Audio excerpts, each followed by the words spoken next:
morning, boys and girls. This is Harborcreek, Pennsylvania. Today is Sunday, May 30th, I believe. And the morning didn't start right. First I tried to paint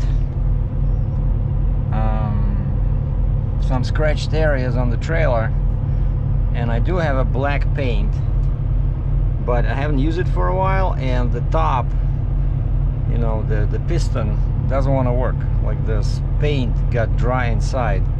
I tried to clean it with a needle, with a tiny little screwdriver, and nothing works. So I just cleaned up the rust. I'm gonna buy a new can of black paint. Then I started making myself breakfast, and this happened. You know, like, I use my protein powder, and first you have to put water in here. If you do it in reverse, if you put protein powder first and then pour the water on top of it, it's gonna be like lumps, you know, it doesn't mix. Ask me how I know. So first you have to put water, and then you have to put the powder. And I was just moving it because I had another can like this one open with the powder inside, and I just moved this over here and it spilled. It just tipped over.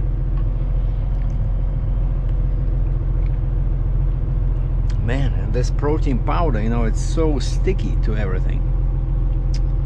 I made a mess.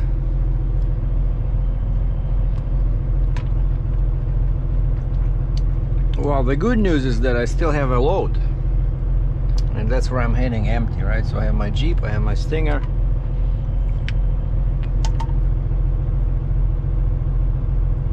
Called the wrecker company when Friday.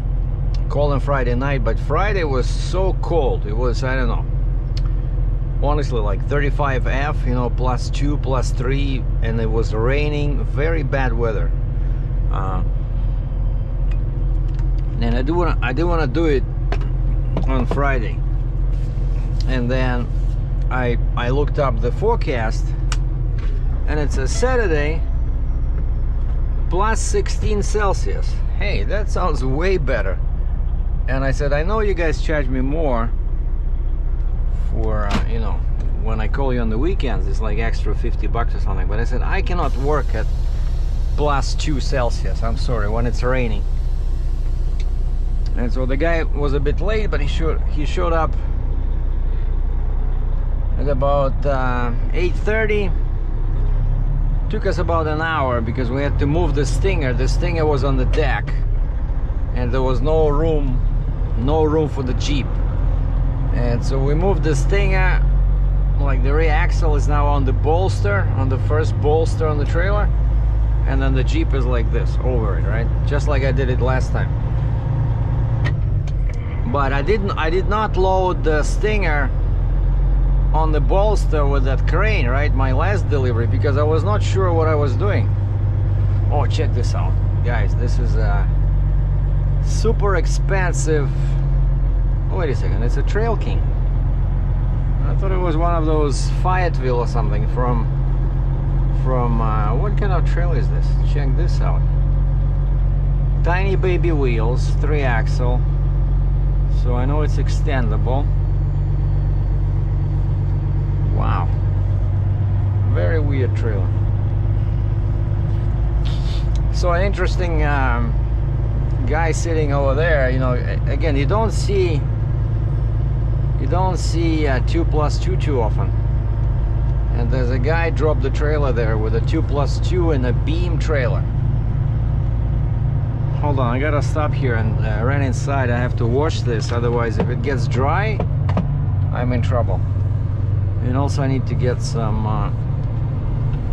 hot water and make the tea. So don't go anywhere, stay on this channel.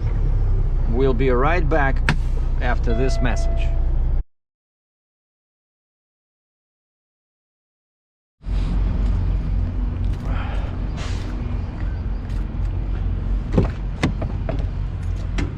All right, I got rid of the mess. I have my herbal tea They didn't charge me anything. Some guy gave me a parked next to me, gave me this one. So what is this? Some kind of a, so I guess he's selling these comics.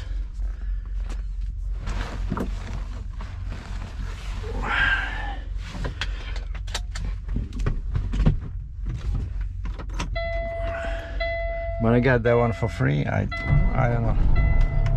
In our day and age, when you can do a video online, I would rather watch, you know, a video than a comic on paper. Read the comic on paper. So anyway, this load I'm doing, I started talking to the guy. In 100 meters, turn right onto Pennsylvania 531 South. I think like 2 weeks ago, you know. Last Monday, so today's Sunday, so last Monday, the guy... Next right onto Pennsylvania 531 South. The guy calls me back, and I tell him that I worked with the guys before, but now your credit is not that good. So can you do a wire transfer or COD? And he says, we can do ACH.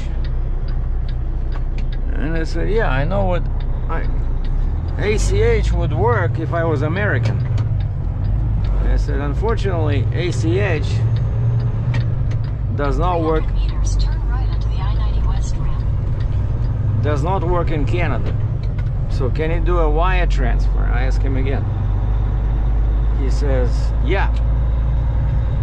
He says, when you send us proof of delivery, we'll send you money by wire. Okay. Because I work with them, so I trust them. I don't think they're gonna skip on me.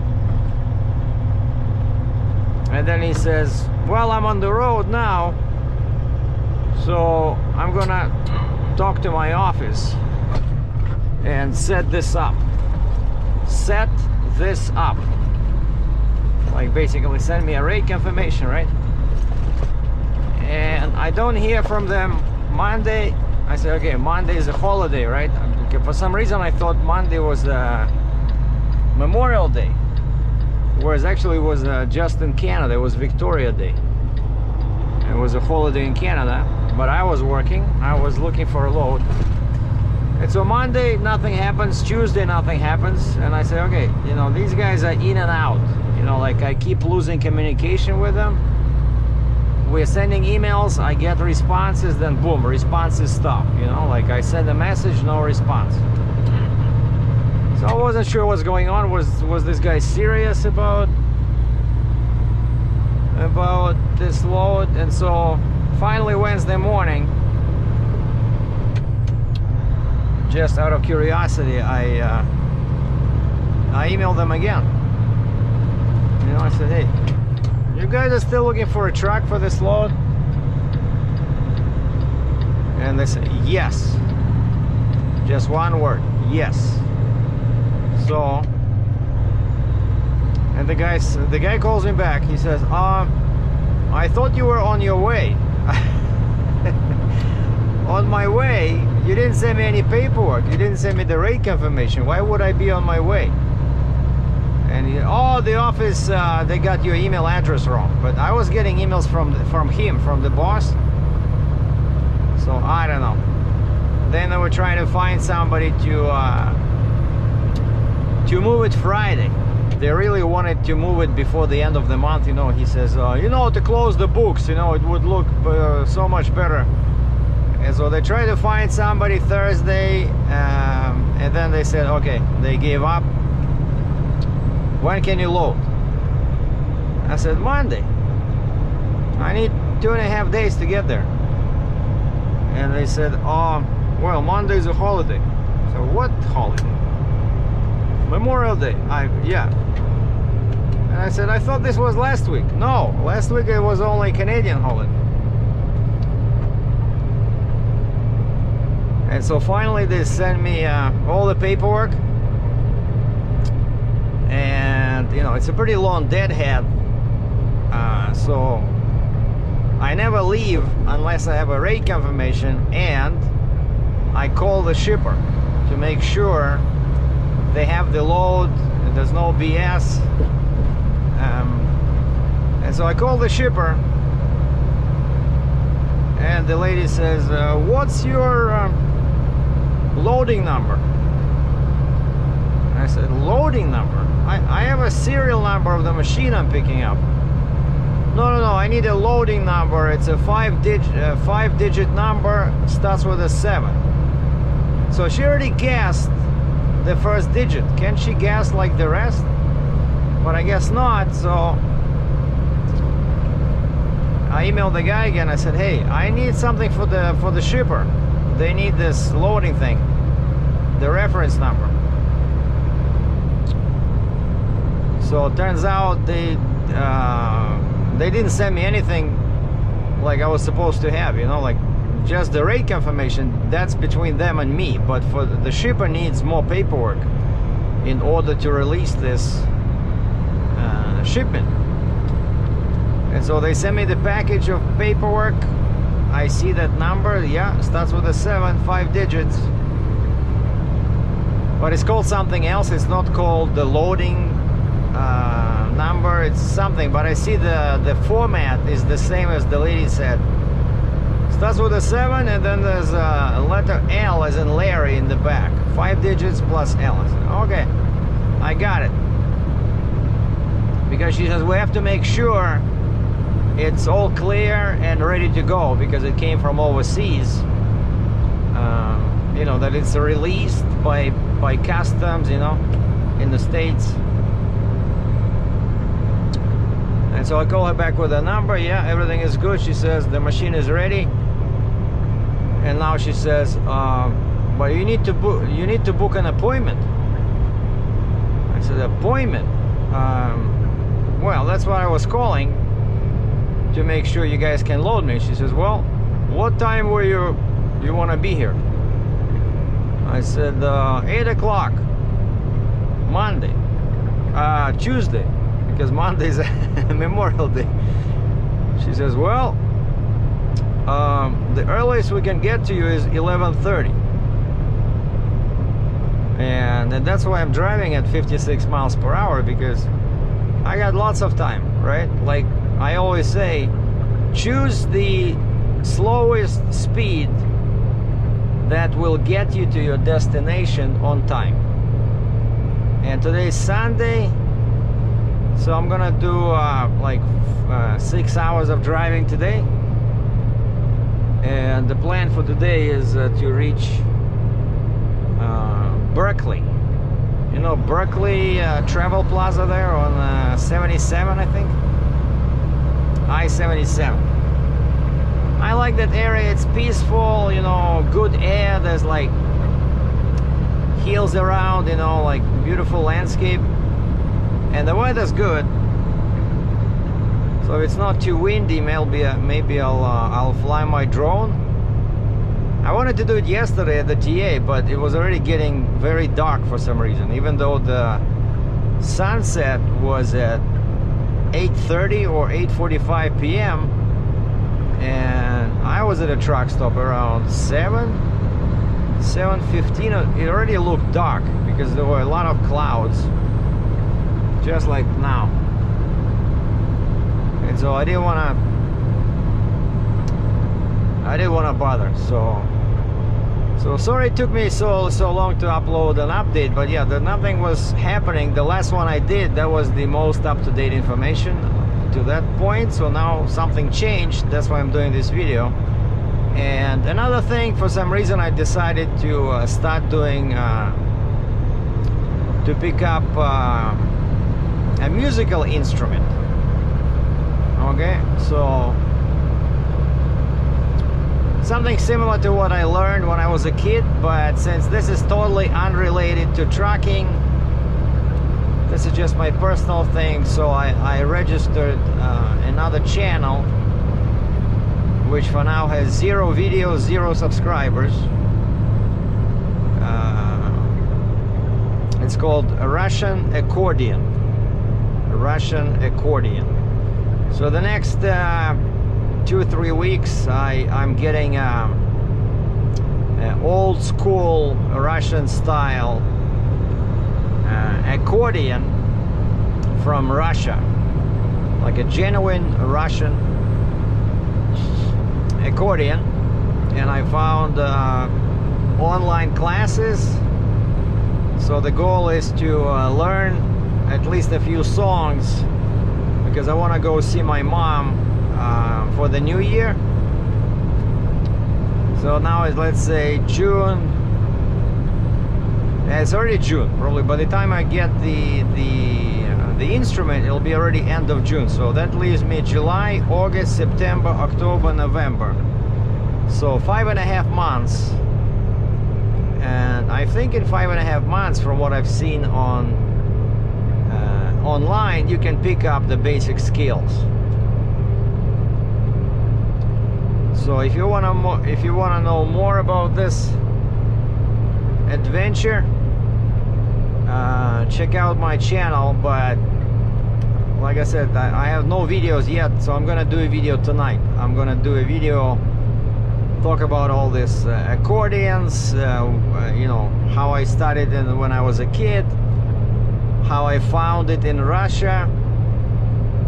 And you know, of course it helps when you speak the language, right? So I'm Russian, so I decided to get back to my roots a little bit. And the plan is, like, that channel will have pretty much, I'm gonna document my journey from a total beginner. Well, I do have a slight idea, because like 45 years ago I was good with accordion, but different style. But you know, I spent a year playing, but that was like 45 years ago. So now this channel will be in English, but the music will be Russian. And you know that song you hear me sometimes humming when I'm driving? So I'm gonna learn that song, I'm gonna play it, hopefully on the accordion. And so you guys, if you're interested in Russian folk music, Русская народная музыка, that's the plan is. But most important, it's not just, there's the videos where people just play, you know, they're a dime a dozen, and I checked that they don't get any views, you know, like nobody cares about this stuff. But what I'm offering here is kind of like a, you know, like a discovery little channel where a beginner, 59 years old, goes on this little journey of self-discovery and starts with zero pretty much skills, and then, you know, finds the instrument, does his research, you know, learns songs, finds online courses, and then, you know, so it'll be a channel about me growing and learning, not just, you know, songs and stuff like that. So, and again, it's going to be in English, so check it out. I'll post the video tonight. And I asked my brother if he still remembers the name of the accordion I used when I was a kid. I said, do you remember the brand?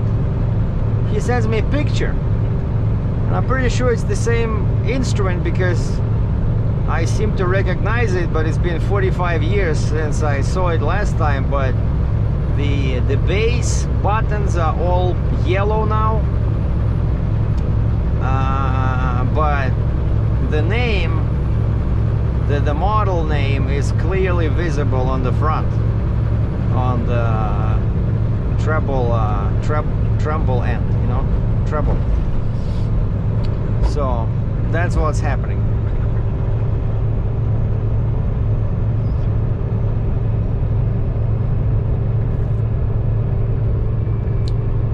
Yeah, the weather's good. So what, plus 12C, about 54F,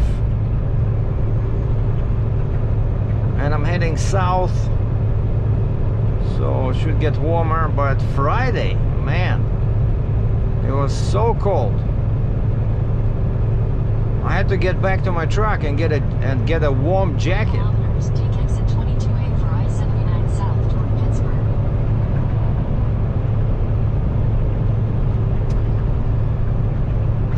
I'll be just cruising along like this. Hopefully Sunday there's not gonna be too much traffic, and enjoy my herbal tea, start my satellite radio, listen to some music, maybe listen to some classical theater. I like that, you know, they play these old radio plays or radio shows from 50s and 40s, you know, like detective stories, stuff like that, but as plays, like a radio play. I like those. It's like reading a book, you know, you're driving and it's like reading a book. Like, what other job you can do where you are allowed to listen to audiobooks, you know? Like, even if you're a pilot or something, I don't think they would allow you to do that. Unless you're cruising somewhere at, I don't know, 40,000 feet with no traffic within 50 miles, I don't know. But as a trucker, so you can enjoy the scenery, you can enjoy music on the radio, you can enjoy a good radio play.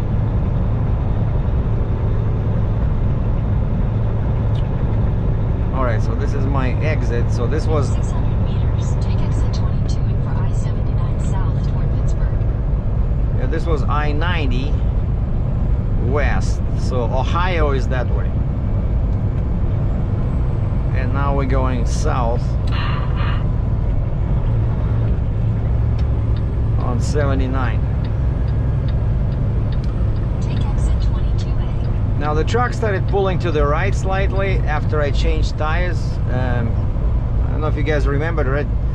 While I was off, I switched the super single tires from the lift axle. I put one over here to the right, and that one I put on the lift axle. So this way now my steer axle has a similar tread on both ends, because before this one was brand new, right after that blowout, and the right one was, you know, 3 years old. But my lift axle tires are in a much better shape because I don't use them I don't use the lift axle all the time, right? And so I put that one here, put that one back, and of course when you change tires, you always run a risk of the truck pulling to one side, not because of the alignment, because everything was fine before, but because of the tires, right? Because the tires are not worn out equally.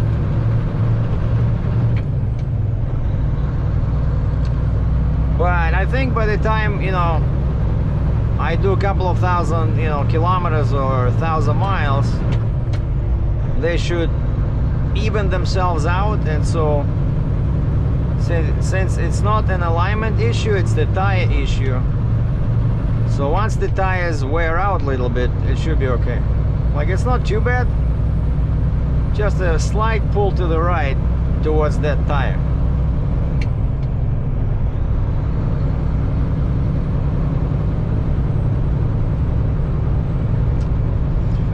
And so yeah, when I come back, I gotta go to I gotta book an appointment at the Russian embassy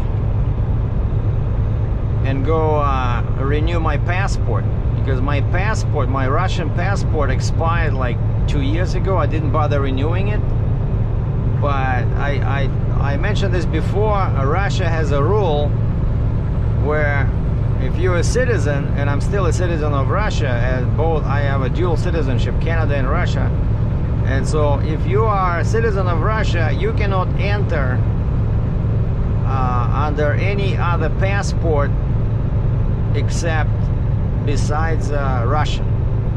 So you must have a valid, I must have a valid Russian passport in order to travel.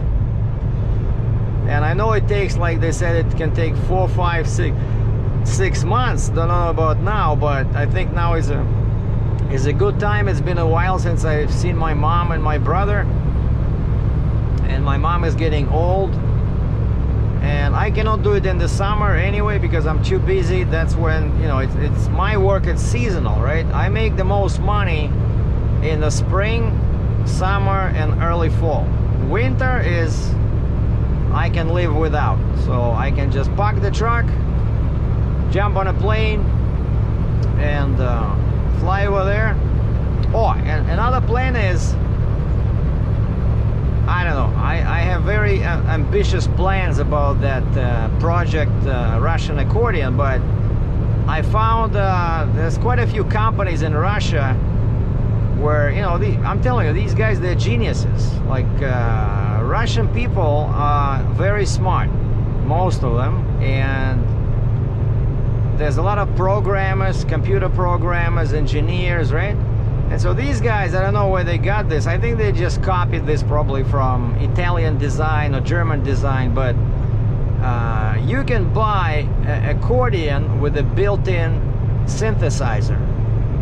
So it has switches, registry, it has switches on the side, and you plug it in. And I made sure that I said, does it support 110? He says, yeah, because in Russia it's 220, right? He says, yeah, it has a battery inside, lasts 3 to 5 hours. If you don't want to use the battery, just plug it in, hook up a speaker, and your accordion turns into kind of like a mini orchestra, because now you can play not just as an accordion, but as a piano, as a saxophone, as a violin. Like, there's hundreds and hundreds of instruments, and you can change the tone. I'm telling you, like, oh, and the best part is, what I'm really excited about is the beat, because you can add drums, and it's all automatic. You know, when you start playing, you just choose the rhythm, and there's like 5 or 6 types of drums. And so imagine, it's not just playing the song, but it also boom, boom, boom, boom, and then you can add violins and bass guitar, you know, and solo electric guitar. It's amazing. And so these guys in Moscow, and I talked to him via email, and it's a pretty expensive little toy, a couple of grand, but they need about 3 months to make it. And so my plan is to learn the basic one right now, and then 3 months before I go to Russia, I'm gonna order this electric super accordion so that I can pick it up myself in Moscow.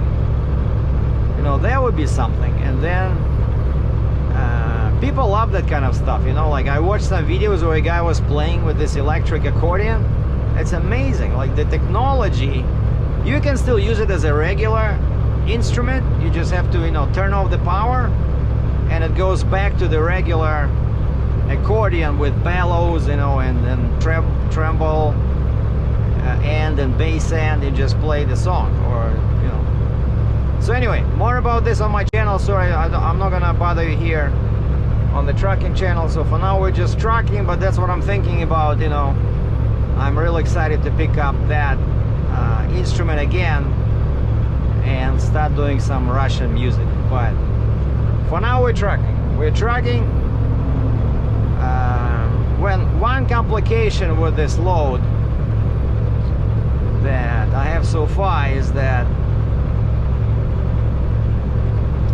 I ordered the first permit. Like, I know the dimensions. I found the website with all dimensions, and it's all in millimeters, so I constantly have to change everything to feet, which is funny because I'm Russian. I grew up with millimeters, but now even for to order permits, I need everything in inches and feet, right?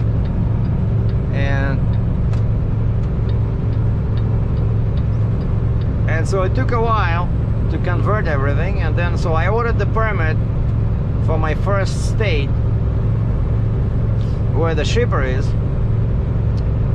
and Friday, right? So Friday around 2 o'clock, which my permit broker is on Central Time, so it was only 1 o'clock there, and I thought this should give him enough time, you know, to order. And then Tuesday, of course, you know, I'm loading late, 11:30, probably will take me like 4 or 5 hours because I'm gonna be loading myself.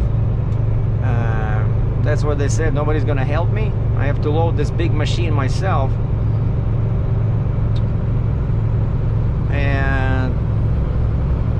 And then like 5 o'clock at night, I receive an email, and it says, the DOT says you don't have adequate insurance. We could not get you the permit. Like, first of all, why are you doing it so late? Right? Why nobody called me before? Like, I don't know, at 2 or 3 o'clock at least? Because yeah, she says that particular DOT, the permit office closes at 3 o'clock, which is what? Yeah, and actually I did it at 2. Okay, yeah. So there was no way they could have done it. Like, I had no idea that they closed so early. Like, not my permit broker, but the actual DOT permit office. Because they can do, if it's not a super load, they can do it online themselves, right? The permit broker, they can do a self-issue, but this is a super load because this thing is pretty heavy. That's why I'm bringing the Jeep, the Stinger, right? And so they wanted to call in and ask, like, what the heck does it mean, like, not adequate insurance? And they said, the office is closed, we cannot do anything. And so now I'm thinking, wait a second, so am I driving down there just to find out that I cannot get the permit? And so I called the permit broker. I said, what the heck do you mean does not have adequate insurance? And she says, well, they don't have any records of your insurance. I said, okay, then it's easier. So because I said, I had not been in that state for probably 2 or 3 years. You know, I don't remember the last time I ordered a permit. Probably not after I became independent in the fall of 2017. And so they want usually what they want is they want a certificate of insurance showing the DOT as a certificate holder. And so I did that myself. Now I can do it myself on my insurance broker website. I went there. You just add the company name and the company address, like mail address, and I can do it 24/7. And I already sent it to the permit broker. So hopefully they're gonna see it first thing Tuesday morning. And but if I don't have the permit after loading, I'll have to ask the shipper to let me stay somewhere there, or at least drop the trailer, and then maybe I'll just bobtail to a truck stop, because, you know, of course you cannot drive without a permit. I cannot leave the shipper's property and go on city streets or federal highways unless I have the permit.